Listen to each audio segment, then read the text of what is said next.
యేసుక్రీస్తునందుకు నా వందనాలు. ఇదన వాక్య నిమిత్తము అపోస్తల కార్యములు 3వ అధ్యాయము 16వ వచనం చదువుకుందాము. ఆయన నామమందలి విశ్వాసం మూలముగా ఆయన నామమై మీరు చూచి ఎరిగి ఉన్న వీరిని బలపరచును. అందువలన ఆయన వలన కలిగిన విశ్వాసమే మీ అందరి ఎదుట వీనికి ఈ పూర్ణ స్వస్థత కలుగజేశాను. దేవునికి స్తోత్రం. హల్లెలూయా, హల్లెలూయా, హల్లెలూయా, స్తోత్రం. Praise the Lord. షాలోమ్, మారనాథా. మీ అందరికీ ప్రత్యేకమైన వందనాలు తెలియజేస్తున్నానండి. మరొక పర్యాయం దేవుని సేవకునిగా, దేవుని బిడ్డలైన మీ దగ్గరికి వాక్యాన్ని చేతబట్టుకొని రావడానికి దేవుడు ఇచ్చిన మంచి అవకాశాన్ని బట్టి నేను దేవుని స్తుతిస్తున్నాను. ఇది యెహోవా ఏర్పాటు చేసిన దినం అండి. ఆయన ఏర్పాటు చేశాడో లేదో మీకెలా తెలుసు అంటారేమో. ఆయుష్ను పొడిగించింది ఆయన అయినప్పుడు ఆయన ఏర్పాటు చేసిన దినమే కదా. ఈరోజు ఏంటి ఫెస్టివలా? ఈరోజు ఏంటి ప్రత్యేకమైన దినమా?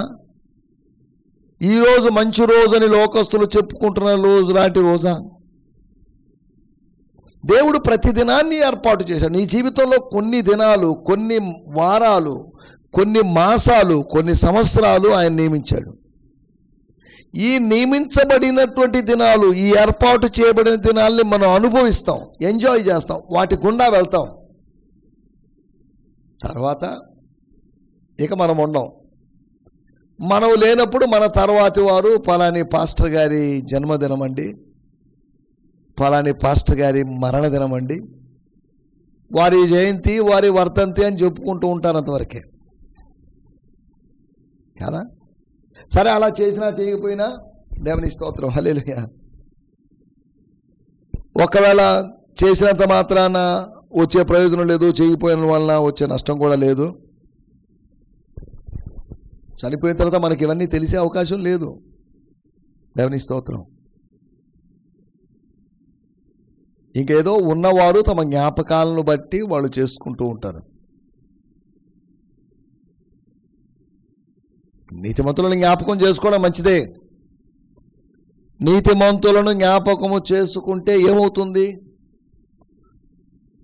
అని మనం కొద్దిగా ఆలోచిస్తే, అబ్రహాము అనే నీతిమంతుడిని జ్ఞాపకం చేసుకుంటే నీతిమంతుడిగా ఎలా తీర్చబడొచ్చో అర్థం కావచ్చు కదా. హేబేలు అనేటువంటి నీతిమంతుడిని మనం జ్ఞాపకం చేసుకున్నాం అనుకోండి, నీతికి ఎలా వారసులం కాగలమో మనం అర్థం చేసుకోగలం. లేదు అంటే ఇంకా ఎవరైనా, హనోకు అనేటువంటి భక్తుడు, అతన్ని జ్ఞాపకం చేసుకుంటే, నీతిమంతుడైన హనోకును మనం జ్ఞాపకం చేసుకుంటే నీతిగా ఎలా నడుచుకోవాలో మనం స్ఫూర్తి పొందగలం, లేకపోతే నేర్చుకోగలం. అంటే మనకు ఏదో ప్రయోజనం ఉంది నీతిమంతులను జ్ఞాపకం చేసుకోవడం వలన. నీతిమంతులను జ్ఞాపకం చేసుకొని జనాలందరినీ పోగు చేసుకుని మీటింగ్ పెట్టుకుని భోజనం పెట్టి కానుకలు, ఇవన్నీ నేను అనడం లేదు. నీతిమంతులను జ్ఞాపకం చేసుకోవడం అంటే, నేను ఎక్కడున్నా, నేను ఒంటరిగా ఉన్నా, నేను 10 మందితో ఉన్నా, నీతిమంతులను జ్ఞాపకం చేసుకునే అవకాశం నాకుంది. అందరినీ నీతిమంతులుగా తీర్చే ప్రభువును జ్ఞాపకం చేసుకున్నట్లయితే, ప్రభువు జీవితాన్ని జ్ఞాపకం చేసుకున్నట్లయితే అది నాకు ఆశీర్వాదకరంగా మారుతుంది. నీతిమంతురాలైనటువంటి దోర్కా, ఆమె యొక్క సత్క్రియలు, నీతి క్రియలను చూసినప్పుడు మనం కూడా ఇలా చేయాలనే ప్రేరణ కలుగుతుంది. అది ఆశీర్వాదం కాదా? నీతిమంతులను జ్ఞాపకం చేసుకోవడం ఆశీర్వాదం అగును అంటే అది అర్థం. సరే, దేవుని స్తోత్రం, హల్లెలూయా. దయచేసి జ్ఞాపకం చేసుకోండి, ఇంకా 2 రోజుల తర్వాత మన టౌన్ హాల్లో, మన టౌన్ హాల్ అంటే మన నెల్లూరు పట్టణంలో టౌన్ హాల్ అని, అంతవరకేగా నేను కొన్నాను మీరు కొన్నారని కాదు. మాటలు కొన్నిసార్లు అర్థాల్లోకి నడిపిస్తాయి, కొన్నిసార్లు అపార్థాల్లోకి నడిపిస్తాయి. The words either leads to understanding or misunderstanding. Understanding చేసుకున్నాం అనుకోండి, అర్థం చేసుకున్నామో సమస్య లేదు. అపార్థం చేసుకుంటేనే సమస్యలు. ఉద్యోగ కూడిక 18వ తేదీ ఆదివారం సాయంత్రం 6:30 గంటల నుంచి. పాటలు, ఆరాధన, మొదటి సందేశం తర్వాత రెండో సందేశం తర్వాత ప్రార్థన ఆశీర్వాదాలు, లేకపోతే మొదటి సందేశానికి రెండో సందేశానికి మధ్యలో ఒక ప్రత్యేకమైన పాట, కానుకలు పట్టడం, గిడియోన్ మిషన్ చర్చ్ అన్నటువంటి ఆ పరిచయ నిమిత్తమై, పరిచయ అవసరాల నిమిత్తమై కానుకలు పట్టడం, ఏమిటంటే జరుగుతాయి. కానుకలు పడుతున్నారు కాబట్టి మీ పరిచయ విశ్వాస పరిచయ అవుతుందా అని ఎవరైనా అడిగితే, కానుకలు పడితే తప్పే ఉంది, అందులో ఏమి ఒత్తిడి చేయడం లేదు. మీరు ఖచ్చితంగా వేయాల్సిందే, ఇంత వేయాల్సిందే అని మనమేం ఒత్తిడి చేయడం లేదు. ఏమంటే మీకు ఇష్టమైతే వేయచ్చు. ఒక పాట పాడుతున్నా మీ దగ్గరికి వస్తాం, మీకు ఇవ్వాలనే ప్రేరణ కలగలేదనుకుందాం, కానుక వేయాలని ప్రేరణ కలగలేదనుకుందాం, ఆఫరింగ్ లేకపోతే ఆ స్టిక్కో లేకపోతే ఆ సంచి మీ దగ్గరికి వచ్చినప్పుడు చూసి చూడట్టు ఉండండి, పట్టించుకోవద్దు. అవి పెద్ద విషయాలేం కాదు కదా. ప్రతిదాన్ని మనం విమర్శించుకుంటూ పోతే అన్నిటినీ మనం విమర్శించవచ్చు. అన్నిటినీ విమర్శించడం వల్ల ప్రయోజనం లేదు. కొన్నింటిని మనం విమర్శించామో దాంట్లో ఒక అర్థం ఉంది. సరే, దేవునికి స్తోత్రం, హల్లెలూయా. నిన్నటి మనం ఎపిసోడ్లో ఆలోచించాం దేవుడు మహిమపరచడం. దేవుడు మహిమపరచడం అంటే అది ఆయన యొక్క ప్రణాళిక. ఆయన అనేక మంది కుమారులను మహిమలోనికి తెచ్చుచుండగా అని హెబ్రీ పత్రిక 2వ అధ్యాయంలో రాయబడింది. ఒక కుమారునే కాదు, అనేక మంది కుమారుల్ని. చదువుదాం ఆ లేఖన భాగాన్ని. 2వ అధ్యాయము 10వ వచనం అనుకుంటా నేను. ఎవని నిమిత్తము సమస్తము ఉన్నవో, స్తోత్రం, ఆయన అనేకులైన కుమారులను మహిమకు తెచ్చుచుండగా. అనేక కుమారులను ఏం చేస్తున్నాడట? మందిరానికి తెస్తుండగా అని కాదు, మహిమకు తెచ్చుచుండగా వారి రక్షణకర్తను శ్రమల ద్వారా సంపూర్ణుడిగా చేయుట ఆయనకు చిత్తము, ఆయనకు తగును, ఆయన చిత్తం.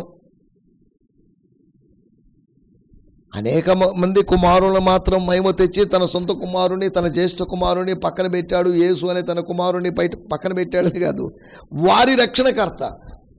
అనేక మంది కుమారుల యొక్క రక్షణకర్త అయినటువంటి యేసును ఈ భూలోకములోని శ్రమల ద్వారా సంపూర్ణుడిగా చేయడం. యేసు సంపూర్ణుడు కాదా? శ్రమల ద్వారానే సంపూర్ణమైన వాడా? శ్రమలకు ముందు, శ్రమలకు అతీతంగా అతనికి సంపూర్ణత లేదా? ఉంది. మీ పరలోకపు తండ్రి పరిపూర్ణుడు కనుక మీరు పరిపూర్ణులై ఉండండి. మీ పరలోకపు తండ్రి సంపూర్ణుడు. He's perfect, he's mister perfect. కాబట్టి ఆయన పరిశుద్ధుడు, ఆయన పవిత్రుడు, ఆయన ప్రేమ కలిగిన వాడు, ఆయన యొక్క క్యారెక్టర్స్ ఉన్నాయి. ఆయన అనేక మంది కుమారుల్ని, కొద్దిమంది కాదు, అనేక మంది కుమారులను కుమార్తెలను మహిమ తెస్తుండగా వారి రక్షణకర్తను శ్రమల ద్వారా సంపూర్ణుడిగా చేయుటకు ఆయనకు తగును. స్తోత్రం, హల్లెలూయా. అనగా మహిమపరచడం అనే దాని గురించి మనం ఆలోచించి ఈ వాక్య భాగానికి వచ్చామండి. సడన్గా మనం ఏదో వాక్య భాగం తీసుకొని ఎందుకు చెప్పారండి మీరు, మాకు ఆ లింక్ మిస్ అయిపోయింది, మాకు అర్థం కాలేదంటారేమో. దేవుడు మహిమపరిచాడు. 3వ అధ్యాయములో 13వ వచనంలో మనం నిన్న చదువుకున్నాం. ఏ దేవుడు? అబ్రహాము, ఇస్సాకు, యాకోబుల దేవుడు, అనగా పితరుల దేవుడు. పితరులైన అబ్రహాము, ఇస్సాకు, యాకోబుల దేవుడు.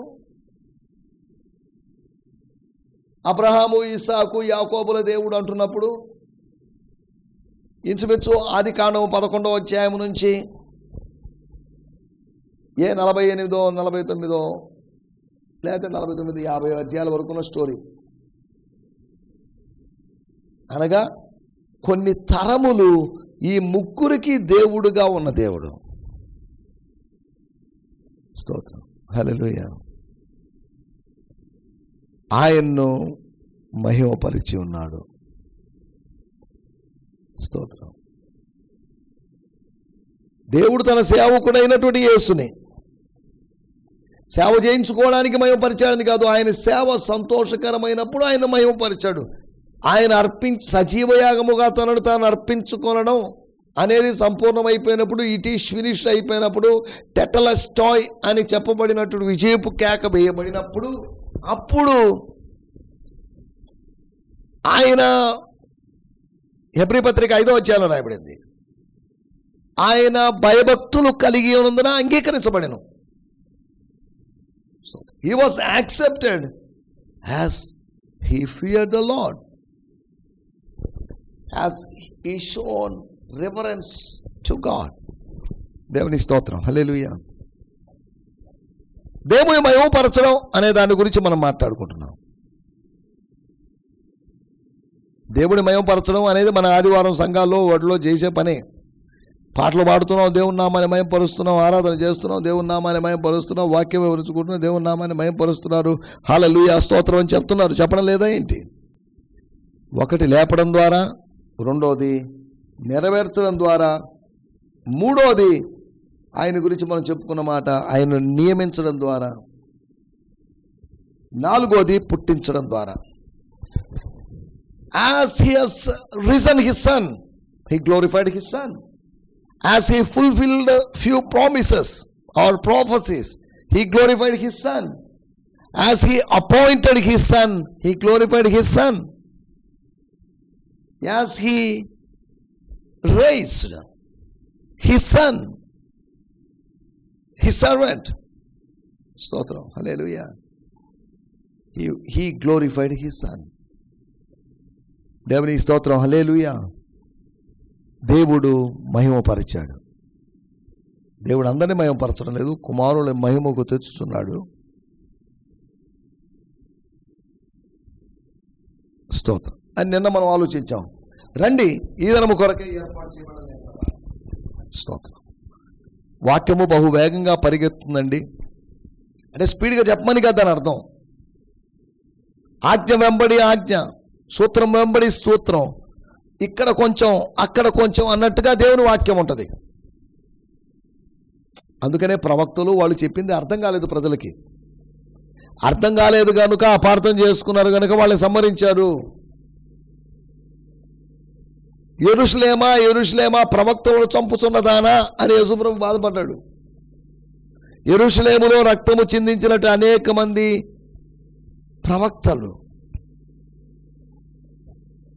స్తోత్రం, హల్లెలూయా.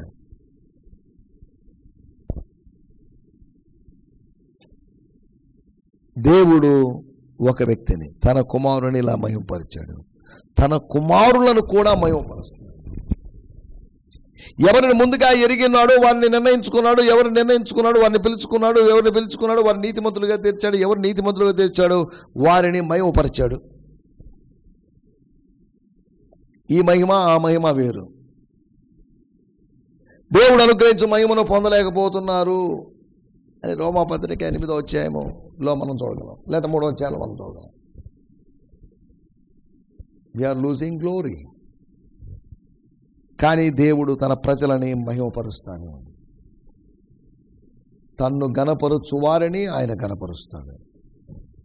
స్తోత్రం, హల్లెలూయా. ఈ దినము కొరక ఏర్పాటు చేయబడిన లేఖ 3వ అధ్యాయం, నిన్న 13వ వచనం చదువుకున్నాం, ఈరోజు 16వ వచనం, 16th verse.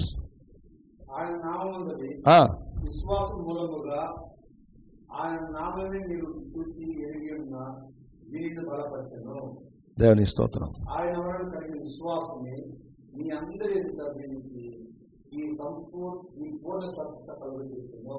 ఆయన నామమందలి, యేసు నామమందలి విశ్వాస మూలముగా, ఆయన నామము అని కాదు, ఆయన నామమే, ఆయన నామమే, నామము కాదు నామమే. మీరు చూచి ఎరిగి ఉన్న, మీరు చూశారు దేవాలయం దగ్గర మెట్ల దగ్గర ఉండి, శృంగారం అనే దేవాలయం దగ్గర మెట్ల దగ్గర ఉండి కూర్చున్న వ్యక్తిని మీరు చూశారు. చిల్లర డబ్బులు వేయడం వల్ల వందనాలమ్మా, కృతజ్ఞతలమ్మా, మంచి తల్లివమ్మా, మంచి తండ్రివమ్మా అని ఇలా చెప్పడం వల్ల మీరు ఎరిగి ఉన్న వీడిని బలపరిచాడు. మీ డబ్బు వీడిని బలపరచలేదు, ఇతన్ని మోసుకొని వచ్చి ఇక్కడ ఉంచేవాళ్ళు, ప్రతిరోజు ఉంచేవాళ్ళ వలన అతను బలపరచబడలేదు. దేవాలయం వల్ల అతను బలపరచబడలేదు. దేవాలయ బోధన వల్ల అతను బలపరచబడలేదు. మరి వీటిని ఎవరు బలపరిచారు? దేవుని స్తోత్రం. బలవంతులు మనల్ని బలపరుస్తారు అనుకుంటారేమో, మనం జ్ఞానవంతులు మనల్ని బలపరుస్తారు అనుకుంటామేమో, ధనవంతులు మనల్ని బలపరుస్తారు అనుకుంటామేమో. కానే కాదు, యేసు మనల్ని బలపరుస్తున్నాడు. వాడుక భాషలో కూడా చదువుకుందాం. దానికి ముందుగా నేను ప్రియాన్ సిమ్మన్స్ గారి తర్జుమా చదువుతున్నాను. స్తోత్రం. ఏదో దీనికి దానికి లేదా వేరే తర్జుమాలకి, మెయిన్ తర్జుమాలకి, లేకపోతే మన తెలుగు బైబిల్కి ఏదో తేడా, చాలా తేడా ఉంటుందనే ఉద్దేశంతో నేను చదివించడం లేదు. 3వ అధ్యాయము 16వ వచనం. Faith in Jesus name has healed this man standing before you. మీ ఎదుట నిలబడినటువంటి, మీరు మిమ్మల్ని విస్మయపరిచి మీరు పరవశులయ్యేటువంటి చేసినటువంటి పరిస్థితికి కారణమైనటువంటి వ్యక్తి. ఏం రాయబడింది? Faith in Jesus name has healed this man standing before you. ఈ బాగుపడినోడు లేడు, ఎక్కడికో వెళ్ళిపోయాడు, వాడు ఒట్టితే అని కాదు. వీడు మీ ముందు సజీవ సాక్షిగా ఉన్నాడు. హీఈస్ అలైవ్, లివింగ్ టెస్టిమనీగా ఉన్నాడండి. మీరు కాదనగలరా? ఈ అద్భుతం జరగలేదు అనగలరా? నో, దానికి పాసిబిలిటీ లేదు. That's impossible. It is the faith that comes through believing Jesus name that he has made the cripple man walk right in front of your eyes. స్తోత్రం. హల్లెలూయా. ఏమని చెప్తున్నాడు? ఇతనికి ఏం కలిగిందట? చివరి భాగంలో రాయబడింది, మీ అందరి ఎదుట నిలబడిన వీడు, మీ అందరి ఎదుట వీనికి అనగా ఇతనికి ఈ పూర్ణ స్వస్థత కలిగెను. ఏ పూర్ణ స్వస్థత? గంతులేసే విధంగా, నడిచే విధంగా స్వస్థత కలిగింది అతనికి. అతను మానసిక రోగి కాదు, పిచ్చోడై శ్మశానాలు తిరుగుతున్నటువంటి సేన అనే దెయ్యములు పట్టిన వాడు కాదు. అతడు దేవాలయంలో ప్రవేశించాడు, గంతులు వేశాడు. పేతురు యోహాన్లు కూడా గంతులు వేయలేదు. పేతురు యోహాన్లకు అద్భుతం జరగలేదు, కానీ ఇతనికి అద్భుతం జరిగింది. ఇతడు దాన్ని బట్టి సంతోషిస్తున్నాడు. ఇతనికి పూర్ణ స్వస్థత, పర్ఫెక్ట్ హీలింగ్, పూర్ణ శాంతి గలవానిగా కాపాడుతావు అని యెషయా గ్రంథం 26వ అధ్యాయంలో ఉంది. పూర్ణ శాంతి, లేకపోతే ఇక్కడ పూర్ణ స్వస్థత. వాడుక భాషలో చదువుకుందాం. 3వ అధ్యాయం 16వ వచనం. మాకు యేసు అనేటువంటి ఒక అద్భుతమైనటువంటి పేరులో, పరిశుద్ధమైన పేరులో, పరలోకం నుంచి పోయబడిన పరిమళ తైలంగా పోయబడిన పేరులో నమ్మకం ఉంది. కాబట్టి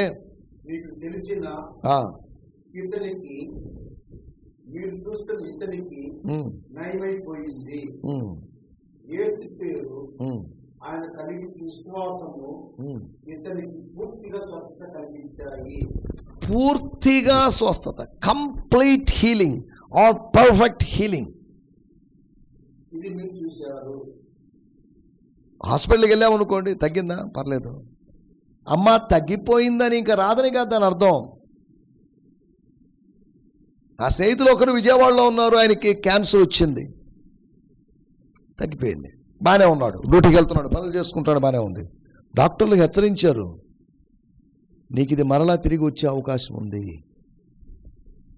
అంటే ఆ క్యాన్సర్ కణాలు బాడీలో ఎక్కడికో స్ప్రెడ్ అవుతాయి, కానీ నీకు మళ్ళీ క్యాన్సర్ వచ్చే అవకాశం ఉంది.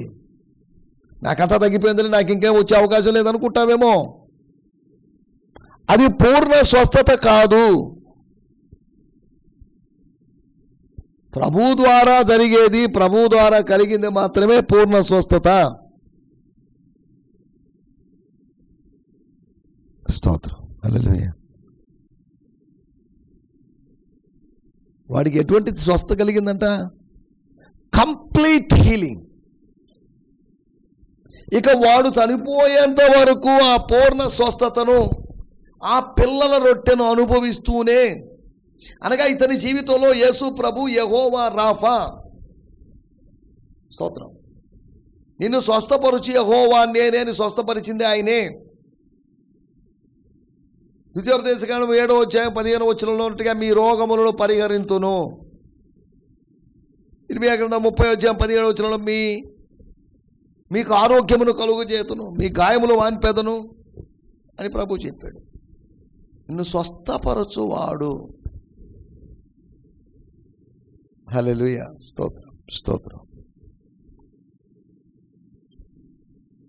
పూర్ణ స్వస్థత కలిగింది. వైద్యులు ఇవ్వలేని పూర్ణ స్వస్థత, వైద్య శాస్త్రం ఇవ్వలేని పూర్ణ స్వస్థత యేసు ప్రభు ఇచ్చాడు. కొన్ని రకాల స్వస్థతల గురించి, దేవుని గ్రంథంలోని స్వస్థతల గురించి మీకు జ్ఞాపకం చేయాలని నేను ఆశిస్తున్నాను. అంటే స్వస్థత అంతా ఒకటే, స్వస్థత చేసే దేవుడు. నమ్మిన వారి వల్ల ఈ సూచక్రియలు కనబడతాయి. రోగుల మీద చేతులు ఉంచినప్పుడు వారు బాగవుతారు.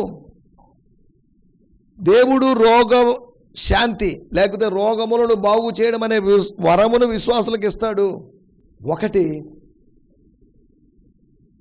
మనం ఆలోచిస్తున్న మాట 3వ అధ్యాయం 8వ వచనం, వాడు దిగ్గున లేచి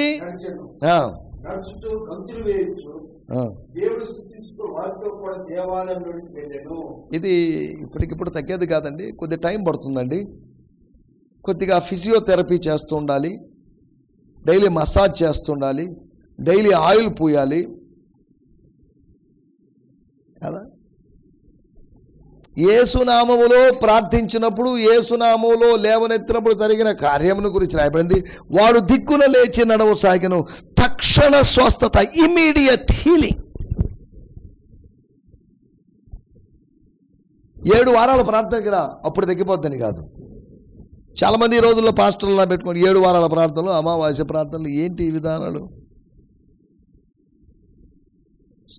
హల్లెలూయా. వీనికి పూర్ణ స్వస్థత కలిగింది. స్వస్థత నీకు లభిస్తుంది, శీఘ్రంగా లభిస్తుంది. ఇక్కడ ఇమీడియట్ హీలింగ్. హలో, నీ పరుపెత్తుకో నడువు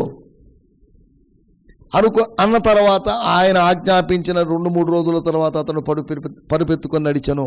అంతేనా? కాదు, అతడు వెంటనే లేచి నడవసాగాను. స్తోత్రం. చిన్నవాడాలేమో అనగానే పాడి మీద కూర్చొని మాట్లాడసాగాడు.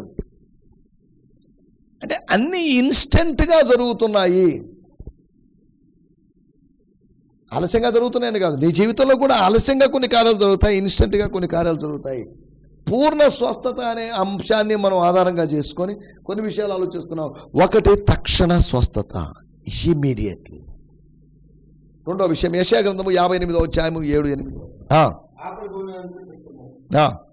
నీ రక్త సంబంధికి ముఖము తిప్పుకొనుటయు, దిక్కుమాలిన పేదలను ఇంట చేర్చుకొనుటయు, వస్త్రహీనుడు నీకు కనబడినప్పుడు వాడు వస్త్రములు ఇచ్చేయు, దీర్ఘ రక్షణ ఉపవాసము అలాగూ నువ్వు చేసి ఎడల నీ వెలుగు మెలకువ చుక్క వలె ఉదయించును. స్వస్థత నీకు శీఘ్రముగా లభించును. చాలండి, ఎప్పుడు ఏంటి అనే దాని గురించి అక్కడ రాయబడింది, మనం వివరాల్లోకి వెళ్ళలేదు. ఇది ఉపవాస అధ్యాయం. ఉపవాసాన్ని గురించి చెప్పాలి కాబట్టి ఇందులో దేవుడు ఆశించినటువంటి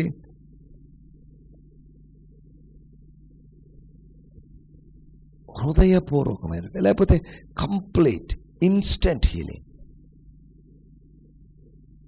పర్సంటేజ్ చొప్పున జబ్బును తగ్గిస్తూ దేవుడు అలా చేయలేదు. కొద్దిగా తగ్గించి ఇన్స్టాల్మెంట్లు మనం ఏ విధంగా ఈఎంఐలు కడతామో అలాగా ఈఎంఐ బేస్డ్గా జబ్బును కొద్ది ఇన్స్టెంట్ హీలింగ్ జరిగింది. ఇన్స్టెంట్ హీలింగ్ జరుగుతుంది. గ్రాడ్యువల్ హీలింగ్ జరుగుతుంది, ఇన్స్టెంట్ హీలింగ్ కూడా జరుగుతుంది. నో హీలింగ్ కూడా జరుగుతుంది, అంటే హీలింగ్ లేదు. కానీ మనం దాని గురించి ఆలోచిస్తున్నాం. తక్షణ స్వస్థతను గురించి మాట్లాడుకున్నాం. యెషయా గ్రంథము 58వ అధ్యాయంలో శీఘ్ర స్వస్థతను గురించి మాట్లాడుకున్నాం. శీఘ్ర కళ్యాణ ప్రాప్తిరస్తు, శీఘ్ర సంతాన ప్రాప్తిరస్తు అని దీవిస్తుంటారు కదా. తప్పేలేదు, దీవించనివ్వండి, పెద్దల దీవెన, పెద్దల మాట సత్యమూట అన్నారు కాబట్టి. అలాగే శీఘ్ర స్వస్థత ప్రాప్తిరస్తు. Wish you a speedy recovery అని మనోళ్ళు అంటున్నట్టుగా, మీరు యాక్సిడెంట్ జరిగింది, చిన్న ప్రమాదం జరిగింది, మీకు స్పీడ్గా రికవరీ జరగాలని మేము కోరుకుంటున్నామని విషెస్ చెప్పరా? ఎందుకు చెప్తున్నానంటే స్వస్థత అనేది కావాలి. స్వస్థత అనేది ఆగిపోయిన కార్యం కాదు. స్వస్థత ఇప్పటికీ జరుగుతుంది. దేవుని స్తోత్రం. హల్లెలూయా. మూడో విషయము మార్కు సువార్త 8వ అధ్యాయము 25వ వచనం. అంతటా ఆయన మరల తన చేతులు వాని కన్నుల మీద he kept his hands on his both of eyes. వాడు తేరి చూచాడు, కుదర్చబడి సమస్తమును తేటగా చూస్తాడు. With clarity he could see. తేటగా చూశాడు. దేవుని స్తోత్రం. ఓహ్, లోకం ఇంత అద్భుతంగా ఉందా, లోకం ఇలా ఉందా అని వాడు తెలుసుకోగలిగాడు. అంతకుముందు ఏం జరిగింది? స్వస్థత జాప్యమైంది. జాప్యమైనటువంటి స్వస్థత, డిలే అయినటువంటి delayed healing, delayed divine healing. 24వ వచనంలో రాయబడిన మాట, మార్కు సువార్త 8వ అధ్యాయం 24వ వచనం. దేవునికి స్తోత్రం. కళ్ళు తెరవబడ్డాయండి, నాకు మనుషులు కనబడుతున్నారు. మనుషులే వీళ్ళు, నో డౌట్. కాకపోతే వారు చెట్ల వలె ఉండి, చెట్లు ఎలా నడుస్తాయి బాబు? చెట్లు నడవు కదా, మనుషులే కదా నడిచేది. చెట్లు, మనిషి చెట్లు నడుస్తున్నాయి. చెట్ల వలె వాళ్ళు నడుస్తున్నారండి. అనగా పెద్ద వేగంతో నడుస్తున్నారనే ఉద్దేశంతో కాదు, ఏదో చెట్లులాగా అనిపిస్తుంది కానీ వాళ్ళు నడుస్తున్నట్టు అనిపిస్తుంది అనేదో చెప్పాడు. అంటే రాలేదు హీలింగ్ వెంటనే, జాప్యమైంది స్వస్థత. కానీ తర్వాత జరిగింది, స్వస్థత జరిగింది, అతనికి చూపు వచ్చింది, అది వేరే విషయం. చక్కగా చూస్తున్నాడు. స్తోత్రం. మనం ఆలోచిస్తాం. 4వ మాట నేను చెప్పేసి ముగించేస్తాను. 1 తిమోతి పత్రిక 5వ అధ్యాయం 23వ వచనం.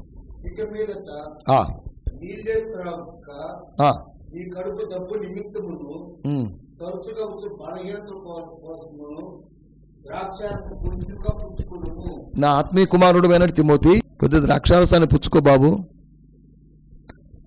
దీని వెంటనే అపార్థం చేసుకుని కొద్దిగా మందు తాగమని చెప్పాడు అని చెప్తున్నారు. మందు తాగమని చెప్పింది కాదు, ఆల్కహాల్ పర్సెంట్ తక్కువగా ఉన్నటువంటి, ఫెర్మెంట్ కానటువంటి, పులియనటువంటి ద్రాక్షారసాన్ని తాగమని చెప్పాడు. ద్రాక్షారసములో ఔషధ గుణాలు ఉన్నాయండి. ఫ్రూట్స్లో ఔషధ గుణాలు ఉంటాయిగా ప్రతి ఫ్రూట్లో. అంతవరకే కానీ దాన్ని పులియబెట్టి మామూలుగా ఈ వైన్ షాపుల్లో తాగుతున్నట్లుగా తాగమని కాదు. నీ కడుపు చప్పు నిమిత్తం కొద్ది కొద్దిగా పుచ్చుకో. లీటర్లు తాగి మొత్తం అయిపోమని కాదు. నీ కడుపు జబ్బు నిమిత్తం కొంచెం కొంచెం.